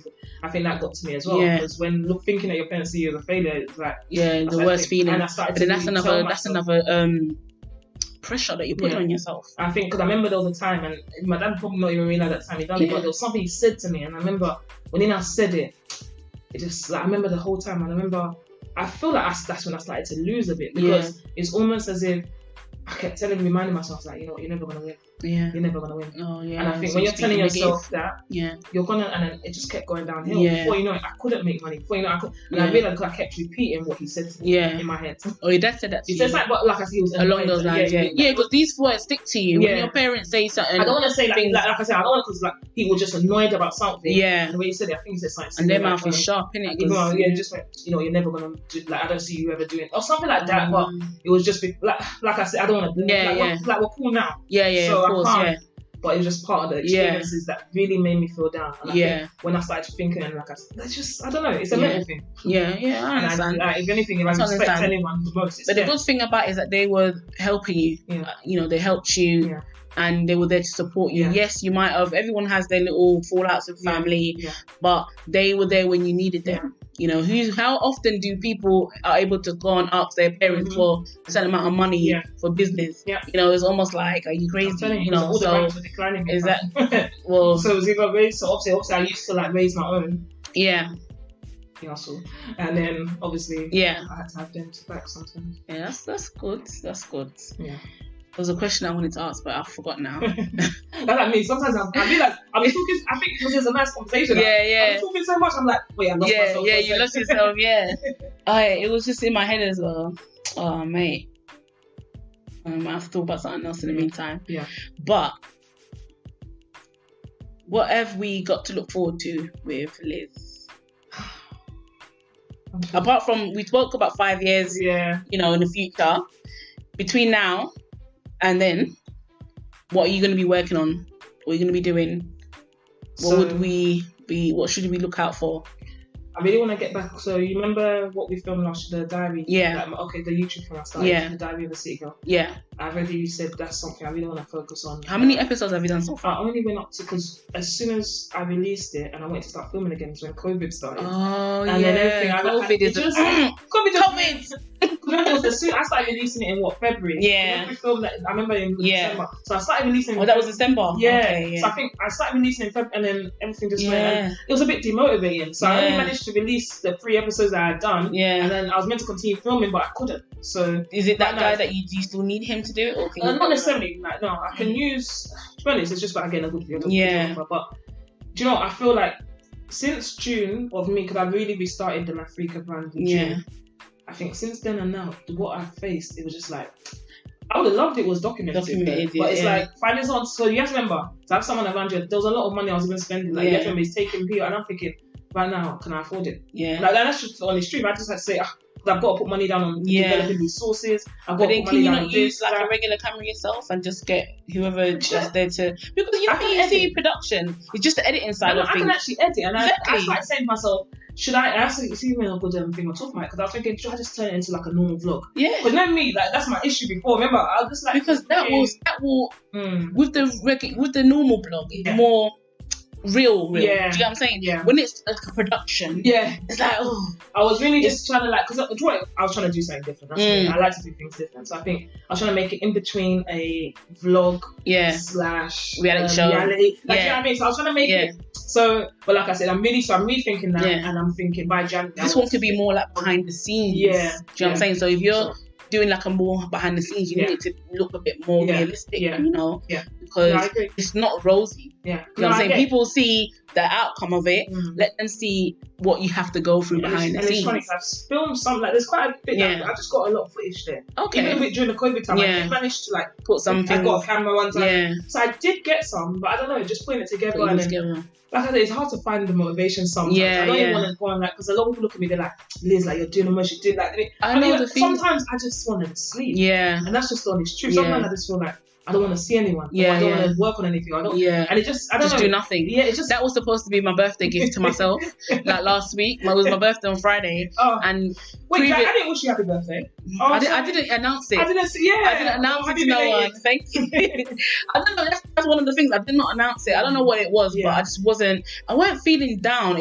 I'm kind of like recovering from feeling down. Yeah. But I just said, I can't even be asked to post happy birthday to myself. Yeah. Like, I just couldn't be bothered. Yeah, I said, whoever knows it's my birthday will say happy birthday. Yeah. I'm okay with that. Yeah. You know what I'm saying? And that's what happened. Yeah. Whoever knew, and I guess a lot of people from last year, you know, when they remind you the Snapchat a year ago, it's been a year ago since this day, so they probably got reminded from that. And people that know me personally, said happy birthday, and I'm okay with that. I'm not gonna be bitter towards anyone that didn't say happy birthday. Yeah. It's not a big deal. No, I get what I'm saying. That's like me sometimes. I get to that point. Like, do you know what? I always say depression, you can heal from it, but it never really leaves you. Yeah. There's certain traits that I notice that I don't know if I'm going to get rid of yet. Yeah. Like, the feeling low. It can kick in at any time. Yeah, it literally somehow just it will hit me. Yeah. And I won't talk to anyone. I just feel, and then I don't know I remember, and it's so weird, and it was recent. There's a lot going on. Yeah. I just remember just waking up and crying. Yeah. This was actually 2 months ago. Okay. And I just want to be very honest. Yeah. Like, that's what I said. I don't want to go on like I fully recovered. Yeah. But it's just a work in progress. Yeah. And I remember I was just crying, and I just felt like, and I remember telling myself like, I just felt like everything, like I was just making mistakes, and because I'm trying to, I don't know, like, it's because you don't, it's like we don't know everything. You know what I'm saying? We all, like I said to you, everything I do is I'm learning as we go along. I'm not one of those people that are so proud, that I can't ask for. Like if you, like for example, I'm younger than me. I don't see age. Yeah. You know what I'm saying? Yeah. I can ask you for help if there's something that I can't do. You know what I'm saying? Age is not I would say don't, you know, some people say, with age is wisdom. Yeah. Sometimes like you can be young, you can be wise. Yeah. Because it's experience. Everyone's wisdom, everyone's knowledge is different. It's things that I'm gonna know that you're not gonna know. Yeah. And there's things that you're gonna know that I'm not gonna know. So because you're younger than me, I can't ask you for that information. You know what I'm saying? So you learn from everything from everyone, and you shouldn't be too proud to even, asking for help. That's one of my problems. I can't just easily ask for help, like pick up the phone and ask for help. But it's when I'm desperate for help, I will ask. I don't just willy-nilly ask anyhow for help. Do you know what I'm saying? It's just when I'm desperate at breaking point, that's when you'll see me ask for help. You know what I'm saying? I can't just, it's almost like if I just ask for this simple help, I feel like it's a waste of. Do you know what I'm saying? I have to be at breaking point. That's similar to me. Yeah. I can't lie. And that's something I've noticed. Like I said, look, do you know what? Even during this time I'm telling you about, don't think I haven't got to that point and I just try out, but I noticed that's why I stopped telling people my problems. Yeah. Or like people that I thought were close. You know what? I just feel like I'll ask certain people, like there's certain people I have asked for help. And like I said, I don't want to hold it against them, like everyone has their but you know, you feel like there's certain ones that could have helped, but they just chose not to. Yeah, they just sat back and watched. I fell off because that's what it started to look like. Yeah. So I noticed you're just telling the people your problem. Yeah. They're not helping you, so it's just like more information. Exactly. My gosh, when I say this, it's almost like I'm just like no. So crazy. There's no point asking. You're just talking for the sake of talking. Expose my business. Yeah. You're not gonna help me anyway. And all you're gonna say is, stay strong. Yeah. Do you know what I'm saying? Oh, don't worry, you're gonna be strong. Yeah. Do you know what? Stay strong. I don't you get over it, or you get through it. Please, like unless my advice can help me, like so I just you know I'm talking about a financial situation, and you're there giving me words. Please, I didn't come here for words. Exactly, I came for action, solution. So it's almost like if you're gonna tell me it's okay, don't worry, it will be alright. Well, let me just keep information to myself because I know what your response is gonna be. You know what I'm saying? Now. So because I expect it, I just don't ask. Yeah. And I just like, it's just one of them ones. It's just, I don't know. And in the past, like I said, I know the levels I've been there for people. Yeah. And it's not me I don't use it because I'm not bitter about it, but it just helps me, reminds me, this is why you need to think about yourself. Yeah. Yeah, every time I had the opportunity to choose myself, I would choose someone else. Yeah. It's the same way that when I'm yourself last, someone come in with pop, they'll say they need this, they need that. Me, that I should be paying this, I'll be doing this.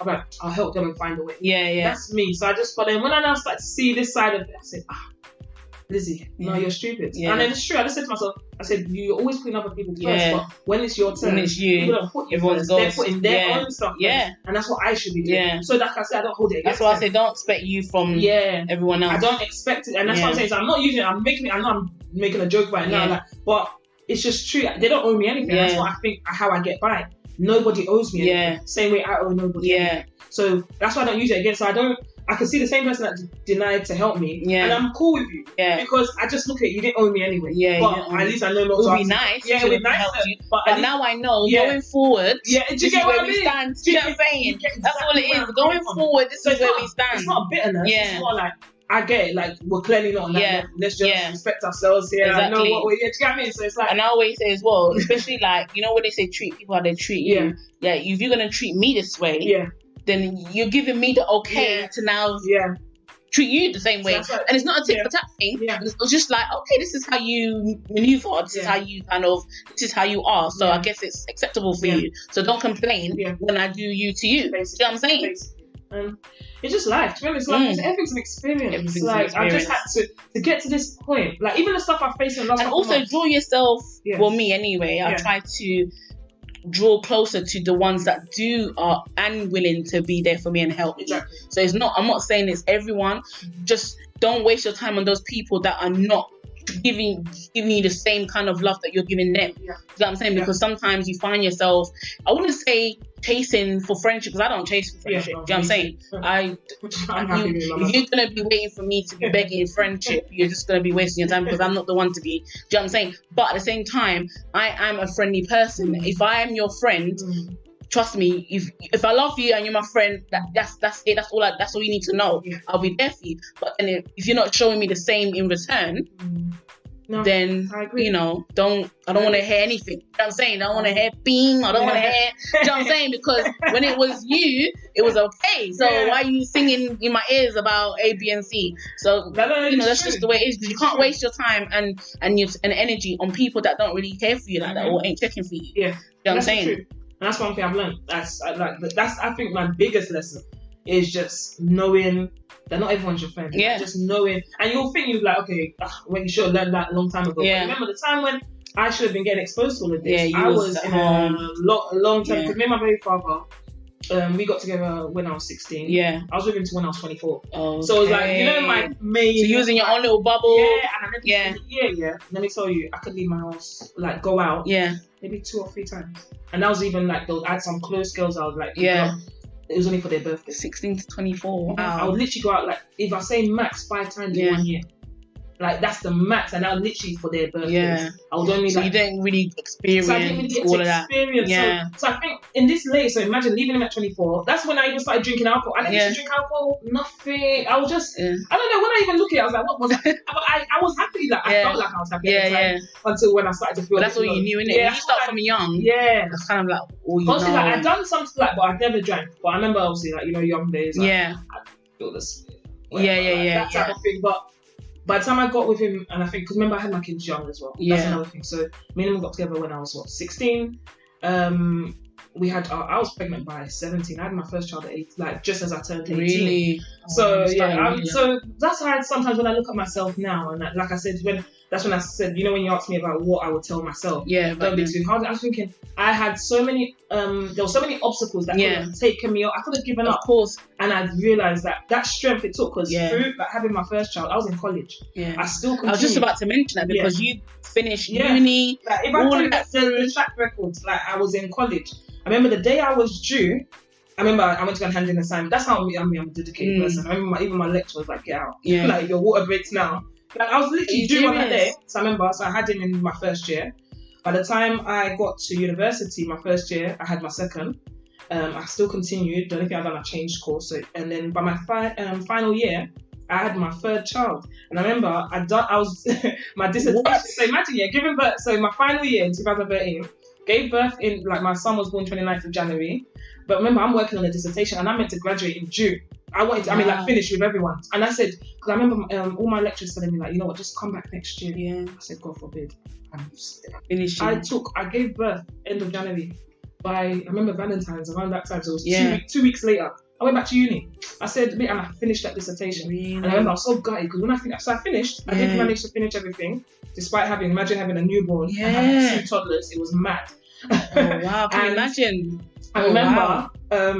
I got to. Did you have any help? Like, was your family helping you at the time? Your parents? That's why I'm saying I only we've always had this type of relationship where it's like, I don't know. So like I was always doing it myself, and my baby father, part of the reasons why I ended up leaving, like I said, I don't want to hold it against everyone we've learned growing up, but at the time he wasn't really like, we both grew up on road, so he was more like, someone that's supposed to be out all the time and joining with friends, and like he wasn't really parent, but not a single parent. Yeah, I wasn't a single parent. I was with someone, like we're basically living together, but it felt like I was doing it alone. So I was basically doing it alone. But I still, like, one thing at me, I'm dedicated. I will still strive. So you're just there pumping baby into you, basically. In a way, I'm happy. I know my kids all out at once. Yeah, it's out of the way now, isn't it? So how old is the youngest one? The youngest is 7. Okay. My oldest is 12 going on 13. So I've got 12 going on 13. I have 10 going on 11 and 7 going on 8. Okay, not bad. So, I've got a 6-year-old. I've got 6-year-old going on 7.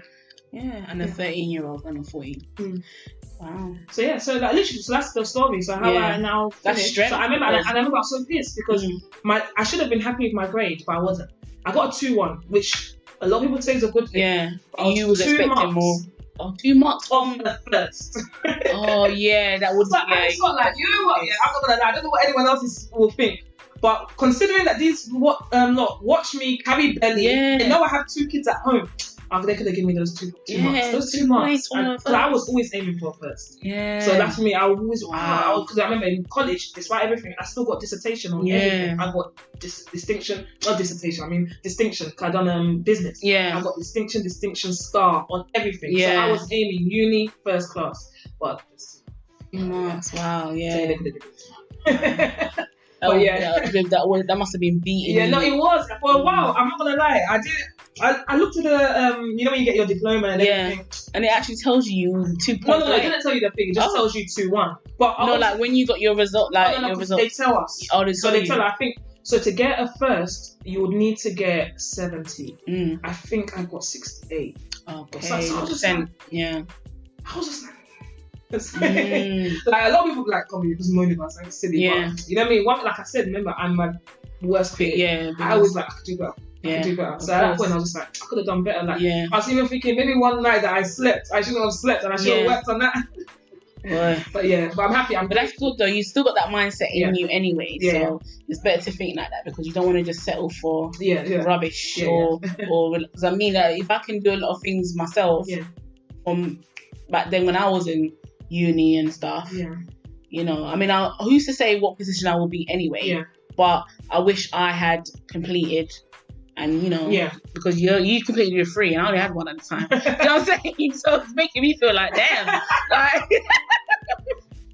I had 1 that you completed your 3, like, okay. So it is, like I said, I've it's not been easy, but it's just, I have one of them, like, issues.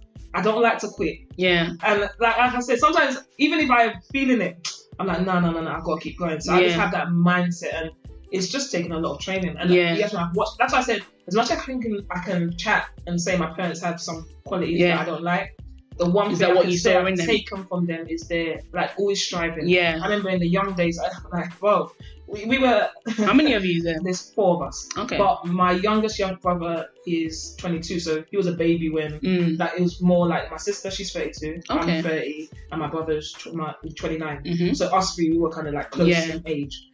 Well, in primary school, we came from primary school and we're there packing, pounded jam, because my parents used to like export food and but we were doing things from like young. Yeah. They already told us like this is a family business. Yeah, family, of course. like obviously they stopped doing the food thing when I was in secondary school, but it was like I remember those days. Yeah. Like, they always used to show. You saw the hustle in them. I always watched them, and they're doing that. They own the garage. Yeah. Which they still own till today. Okay. And they own a garage on Barking Road. Okay, what kind of garage? MOT and all of that. Depends. Okay, on Barking Road. I'll even promote for them. 711. What's the name of it? BJ Kake.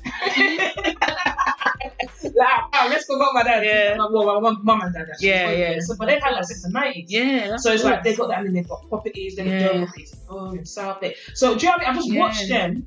Like, you can't not learn anything from them by having that. Do you get what I mean? Like, I've seen It'd them. be silly to just be a and that's why the track I went down, like going down roads, like when I was, but I feel like it was more, and that's another thing that we African parents don't really realize. They'll be doing the most, but they don't realize that sometimes you need to spend time with your children. But then I'm getting influenced by outsiders. But you know, I was pop. If you knew me back in the day, I was proper. Like I was like.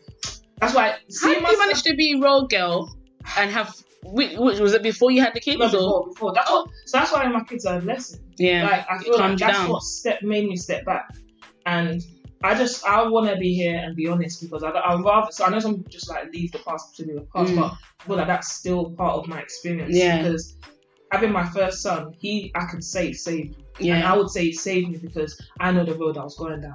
I was going down the worst route ever. Like, I caught my first case of robbery at 16. Are you serious? Yeah, I will just say it there. Like, it's one of them things I'm not going to hide. It's just, I was a tomboy, so I used to chill with boys that would just do the most. Like, and it was just one of them ones where I know if I didn't have my son, I would have left the road. One of my closest friends went in, like, he's doing a lifebird now. Who was your parents at this time? Just still like, but that's what they were doing their thing. Do you know what I mean? Like, my dad got into politics when I was 14, 15. So before I think around 14 he got into politics. So he was more in Nigeria than my mum, obviously, as his wife. Like, even until now he's in politics. And it's like he's so they had to be more in Nigeria. So my grandma can only handle like she'll let us do whatever we wanted, to be honest. We could go out, but I don't wanna blame them too much. But it was more like they only did what they knew.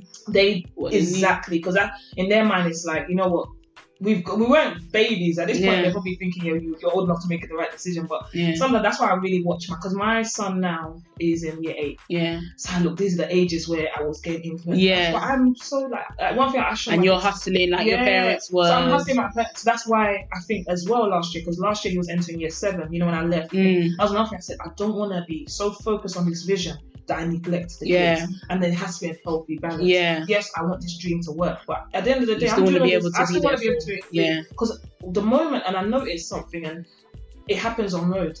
When they see that avenue that they can enter, when they see that, you know, like, let's look at it like this. And this is how I say to people have all this, they talk about the street life and the street life. No, let's be real. If you're not being shown love in your house, and the streets are showing you love, tell me why you're not going to go to the street. Of course. When the streets were showing me more love than I was getting shown in the house. Obviously, like, you embraced it was natural. Yeah, you embraced them more. So that's what it was. I didn't feel love then. And I'm not saying that my parents didn't love me. But we all know the showing it is different. I tell my kids every day I love them. My parents, I don't remember them ever telling me that. That's like mine. Do you get where I'm coming from? So it's like, when you're down in the streets, and like, I don't know, they should give me another level of respect. Like, I always say, you know, when, you know, I don't, like, for example, I don't want my daughter to learn anything from outside. If you don't tell your kids or teach your kids or speak to your kids or have conversations, whatever it is that they need to know yourself, somebody else will tell them. But that's how I learn. Now, my parents didn't teach me nothing. When it comes to personal life or whatever, they didn't teach me nothing. Like you, or, you know, all they did was work. The only thing they did for me was, I guess, pick me up from school and take me to school up until a certain age. I did everything myself because I got to the point where when my sisters was born, because I got twin younger sisters. So it runs in. I'm the only single child. Yes, my siblings are all twinning, all twinning. So there's 5 of us, but I'm the oldest, but the single one. And then everyone after me is 2. So after me is boy, girl, and then after them is two girls. And I was doing school run while I was in primary school. Imagine being in primary school and you're going to the nursery to go and collect your sisters, because my kids are my twins are in primary school. I can't even imagine them going into a nursery and saying I'm here to pick up my sisters. Because that's what I was doing, pushing pram. To come home. Do you know what I'm saying? Pushing pram. And you know, back then, you can get away with that. You can get away with that. And now, hell no. My daughter that's 13, she can't even, they won't even allow her to pick up. Back then they could do, but this age, no. So I did a lot. Like, when I think about it, it's like, you know what? My family, I don't have that much family in terms of like cousins and aunts, because majority of them are in Nigeria. So I've got cousins now, but because the only 2 uncles and aunties that were here obviously had children, but the rest of them that's my age and stuff, they're all still in Nigeria. So obviously my parents didn't have much support. They paid for nanny and all that stuff, but when I got to, I guess, as soon as I was able to walk and talk, I guess, you know, it was like, Sonny's going to be the one to look after the younger siblings. And there was a lot on my shoulders at the time. But obviously, I didn't think of it until I started growing up. And I was just, I can't be asked with all this babysitting every minute. Yeah. But when I think about it, is that they couldn't do a lot of the things they did without my help. If I wasn't there, how was they able to? They would have eventually been able to do it, but because of me, they was able to do a lot more. I was like the nanny. Do you know what I'm saying? Yeah. And now that I need that, I don't get it. Yeah. But that's another topic. No, I know. But similar to your thing, so my parents, like I said, they done the most. But when I look at who I was looking at as more of a mother figure was my grandma. Yeah. Oh, because she was there most of the time. She came from Nigeria in 1994 and she came and lived with us. Okay. So sometimes when I say my parents, sometimes they'll judge me and say that, that you're not doing this at all. Like, we done it. Yeah. But I'm thinking, wait, you had a full-time nanny. Technically, you didn't. Technically, my grandma was doing it. That's not a disrespectful. No, but it's the truth, though. I think it's the truth. So, and I'm thinking, you can't, and obviously because I had them a little bit younger, you guys are not ready to sacrifice and do full time like how we used to call her mama, like how mama used to do. Yeah. So please don't judge the scenario the same. Yeah. Like, you did all of that, but it was, and I don't want to say it was easy, but it was easier. Yeah. Because you didn't have to think about who was picking up the kids. Exactly. You didn't have to think about this. And then on top of that, your unit as well. Yeah. They've been married. They just celebrated 30 years of marriage. Yeah. Was it last year? Okay. Or the year, like, do you know what I mean? So I'm thinking, you've done it as a... there's so many different circumstances that they need to understand. So when sometimes they judge me, I'm thinking... Like, and then they compare themselves. Yeah. And I'm thinking, different experience. Like, you're I'm like, babe, I was living in this experience that you're talking about, and I was watching how it was going on. And my grandma was doing... Like, when it came to food, like, I'm not gonna lie, she spoiled us. We all three of us want different things. Yeah, and she will make all three different things. Just Sunday, my friend did that because she's got twins, I've got twins, and one of mine wanted the same as one of hers. Yeah. She cooked 2 different meals. Yeah. I was just like, is that what you do? She goes, yeah, she does it anyway with just her twins. I'm like, not me. I'm not cooking because I've got 3 girls. I ain't cooking 3 different meals. We're all eating the same thing. I'm not gonna lie, I've got my grandma's kind of personality in that. I don't do it often, but sometimes my youngest one's a bit picky, so I don't mind. I'll just it might be a one-off, but it's not every day. But sometimes I'm not looking for it. I'm a mood person. Catch me in the wrong mood. You're eating everything with us. Even yesterday they were saying that they wanted something different. I just put everything. It's not easy. They don't realise they be talking like it's like, come on. But I like cooking anyway, so it's not really. Yeah. See, that's the thing I keep saying, that you love cooking. I have friends that enjoy cooking. Every day there's a different meal. Video in it and all this chef. Me, I just eat to survive. I cook to survive. As long as we don't go hungry. Thank you, God. All of that, like, I'm okay. Like, I wish I could have I used to, when I was in primary, actually, I did have a passion for it. Okay. I guess when you're growing up and you're young and your parents are always out working, find things to keep you busy and find things to do. And I was always that one I can't be just sitting there twiddling my fingers. I was always trying to make a cake or, just trying to do some kind of cooking. That's why I think I'm the way I am now, because I can't keep still. I can't sit and not do nothing. I always try to do something. Yeah, I'm always going through different things and ideas, trying to just keep myself busy, because once I keep still and I'm not doing nothing, I feel like I'm going crazy. That's when depression can kick in. I keep telling myself, like, oh my God, my life is just so, this, and I should be here when I'm there, and I don't want to think like that. So I try to just do things to keep my mind going. Like, this podcast thing is a blessing, because I've always wanted to do it. But sometimes, the enemy of progress will sometimes tell you that it's impossible or you can't do it, and this is the reason why you shouldn't do it. And then you just have to just pray, rebuke it, and just go for it, I'm telling you, that's one thing I don't do.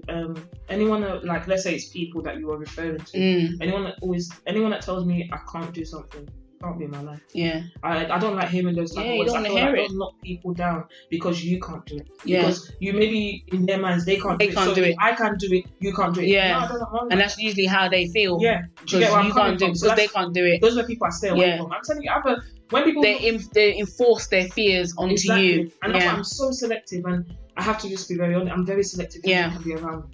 because of those type of experience. Energy is contagious. Yeah, of course. Like, energy is so contagious. People don't realize. I say, if your energy is not right, it doesn't sit with you. What comes out your mouth doesn't make sense. Yeah. You are not going. I won't lie to you. And then that's why I say people will start saying nonsense and say, "Oh, she's this, she's that." But trust me, I know what I'm trying to protect. Yeah, of course. Like all this I'm doing now, this is a legacy. I'm like this brand, Mafrika. That's why, like this. Yeah, 5 years now. But I still. There's a 5-year plan. There's a 10-year plan. There's a 20-year plan. There's a 100-year plan. Yeah. This brand has to carry on. Yeah. I want, and that's why I say to my kids once, and I was like, you know what? Because I feel like not in a bad way to my parents as well. Because that's the only thing I have to compare. Yeah. But as we were younger, like it was never really that. It's like, look at when I said we're doing this, but we didn't really understand. Like we're just there. Like, if anything, look like slave labor. Yeah.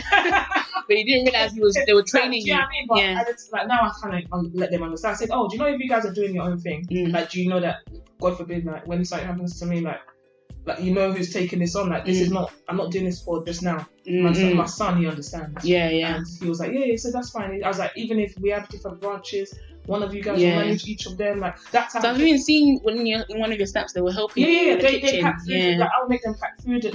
My daughter knows how to label these bottles. The seed. Like, I like to get them involved because I want them to understand that this is ours. Yeah. And it's gonna get to a point. I said it'll get to a point where I retire and I'm gonna leave it to you. And to show them what you're doing as well, the work ethic. I just want them to understand like they want to take these things on in life.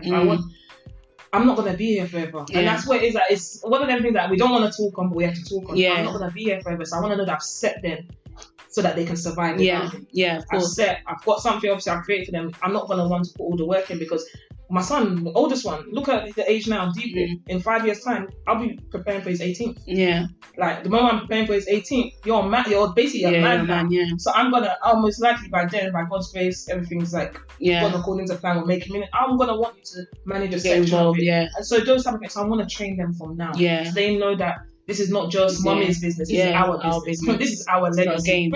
I want in 100 years' time, my great-grandchildren are saying, like, you know what, my great-great-grandma, she started that from the back of her dream. Yeah, of course. Do you get what I mean? Story to tell, and I believe any lasting brand has a story behind it. Yeah, there's always a story, a journey. So, like even now, you're talking about it, and you're here now. Yeah, there's more to come. Yeah.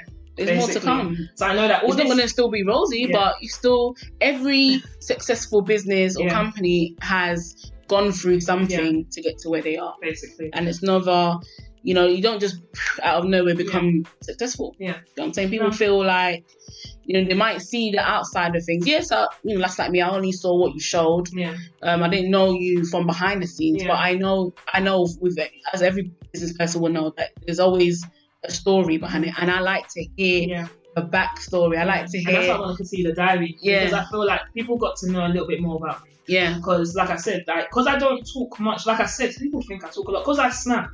They'll see me do snap. Sometimes I'm not gonna lie, I'll snap. Yeah. I put my phone down. You're always doing babe. No, I'll do this, and then I promise you, I put my phone down. I barely check my messages. Yeah. So people see, because I snap quite a bit, they assume that I'm always like social on my phone. Yeah. I can't lie. The moment I post that snap and put the phone down, I put the phone down. Yeah. I continue what I'm doing. Yeah. And that's how I am. So I'm just I'm not really. Yeah. I'm just myself. Yeah. You show what you want to show. Yeah. I just show what I want to show, and I've noticed something I show less now. Yeah. I like to have. I'm more structured in the way I show it. Before I would just be posting. Yeah. Now I'm very structured. I'm the same. I never really posted for the sake of posting, but I'm like. Keep them guessing. Yeah. Keep them wondering, because there'll be times where I have bare views. Mm-hmm. You know what I mean? But I feel it's because I don't post often. Mm-hmm. So it's almost like when I do post, everyone wants to see what she's doing. Do you know what I'm saying? And I like it like that because it's not by force to post every day. Do you know what I'm saying? Yeah. It's like a lot of the time when people post like that all the time, their life is miserable anyway. I'm not gonna lie. I like to deep that. I'm not gonna lie, because some of the times when I think I was at my lowest, is when I was smiling up on Snap. Yeah.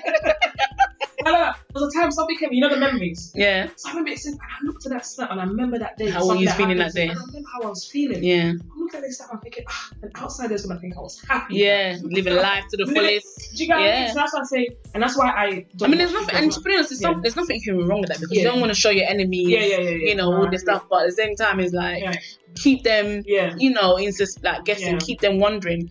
People talk regardless. Give them something to talk about. Be the narrator. Do you know what I'm saying? You create the narrative instead of them to just make stuff up, because they're gonna catch you. They're gonna talk rubbish. at least talk rubbish with some facts. Yeah, in it, basically. So basically, because that's like especially past experience. Another thing that I didn't even touch on was something that really affected during the time I was feeling depressed was so negative posts about me. Yeah, like all the time, and that's people posting negatives. So basically, I'll even give you this. There's different occasions that it's happened. But like.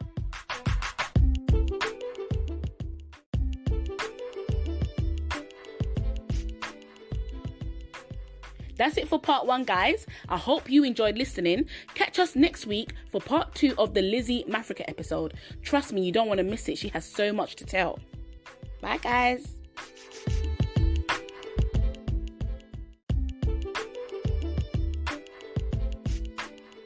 Welcome to the Multiple Birth Experience podcast. I'm your host, Paula Imad, and today we have a special guest joining us, a woman that has, well, I've been watching for a while. We was meant to work with each other actually at the beginning of the year on an event that I was going to do for the Multiple Birth Experience, but due to the COVID and all that, it went, downhill. But, thank God, he gave us another opportunity to work together. And she's here today. Her name is Liz Mafrika. You might know her, some of you. She is a chef. She is a businesswoman, an entrepreneur. She has, I'll leave it to Liz to tell her side, tell everything about it, because no point of me telling you. I can only introduce you to her. Here she is, Liz Mafrika. Hi, Liz.